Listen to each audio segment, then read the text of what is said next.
Toronto, Pearson International Airport, one of the busiest airports in Canada. Every day, over 1,000 planes arrive and depart, carrying over 80,000 passengers every single day. It is really hard to imagine that such a large amount of people actually travels through these 20 square kilometers of land.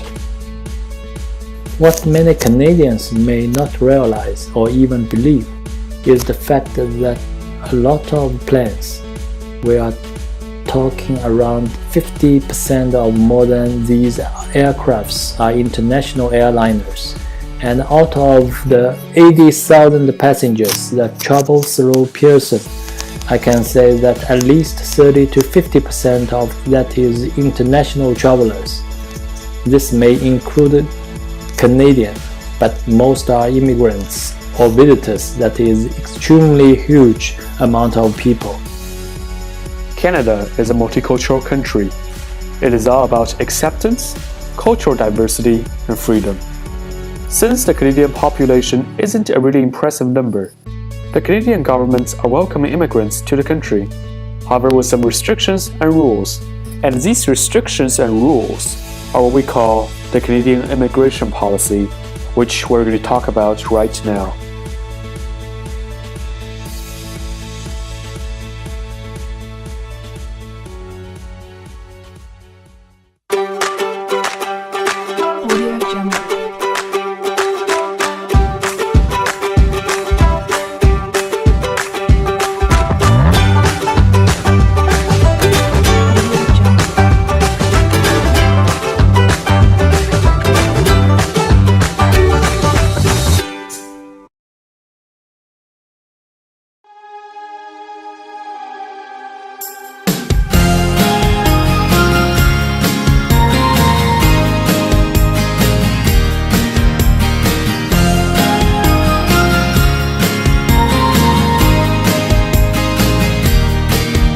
Canada has the largest and the most successful immigration program in the world. 250,000 new immigrants come to Canada every year from more than 200 countries. Immigration is an important aspect of Canada because many things are affected by the immigration policy: the economy, society, and politics. According to the Canadian immigration policy, there are 3 ways that you can come to Canada. They are the ones that were chosen for their skill and education that come to Canada through the Federal Skilled Worker Program or under a Provincial Nominee Program. Nearly 70% of immigrants that come to Canada are economic immigrants. There are people who are looking to join their families that come through the Family Reunification Program. 18.2% of immigrants to Canada came through the Family Reunification Program.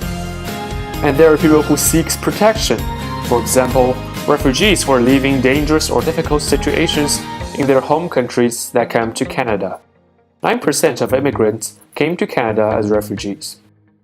Everyone who wants to immigrate to Canada is assessed fairly, regardless of their country of origin, race, religion, or gender. People who have committed a serious crime or who belong to a terrorist organization or who pose a serious health threat are obviously not allowed into Canada. Now, let's take a deeper look into the Canadian immigration policy and get a closer look at the 3 types of immigration.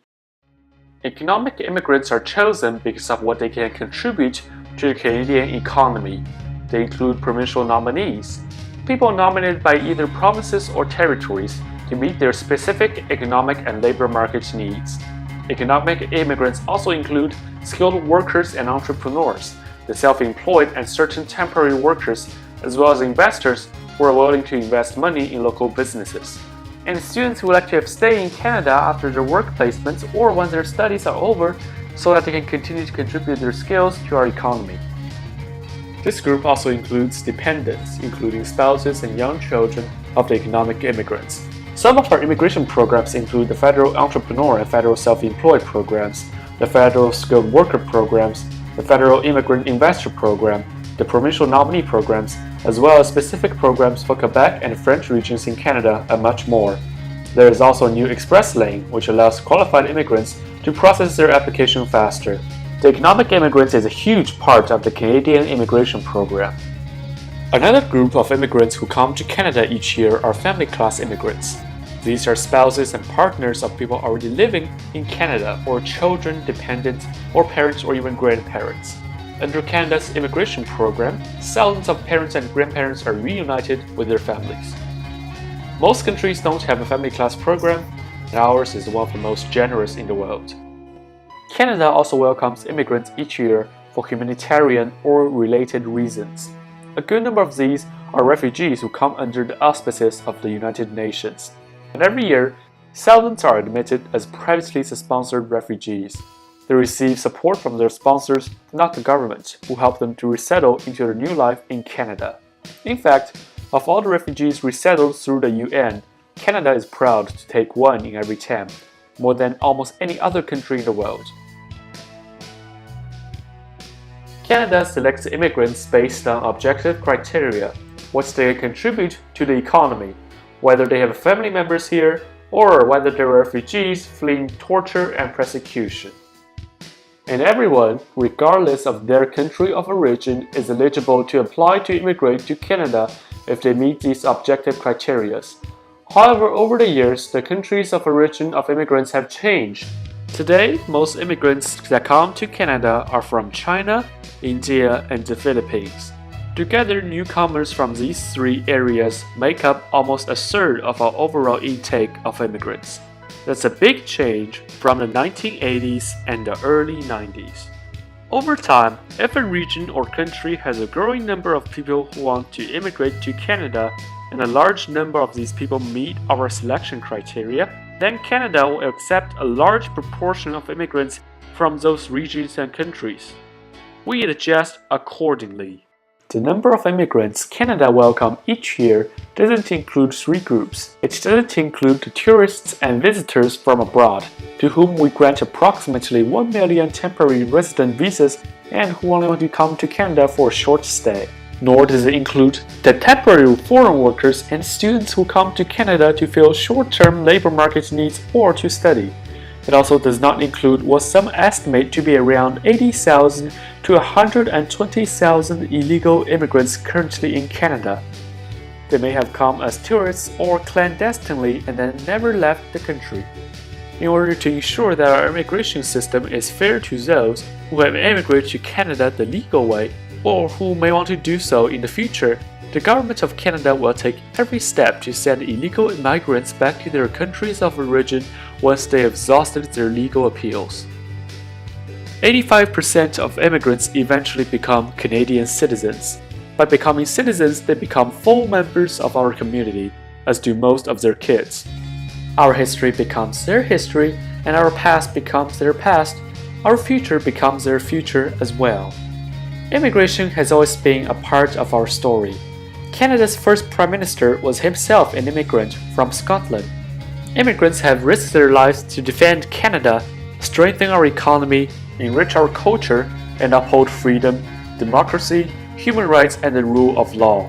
In Canada, if you work hard and play by the rules, you'll succeed. That's why Canada is a great country to live in. Immigrants are helping to keep it that way.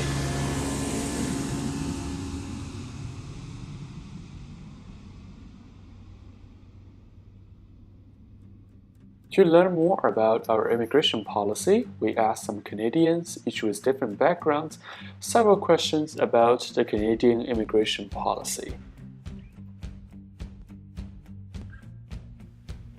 So, have you ever heard about the immigration policy in Canada before?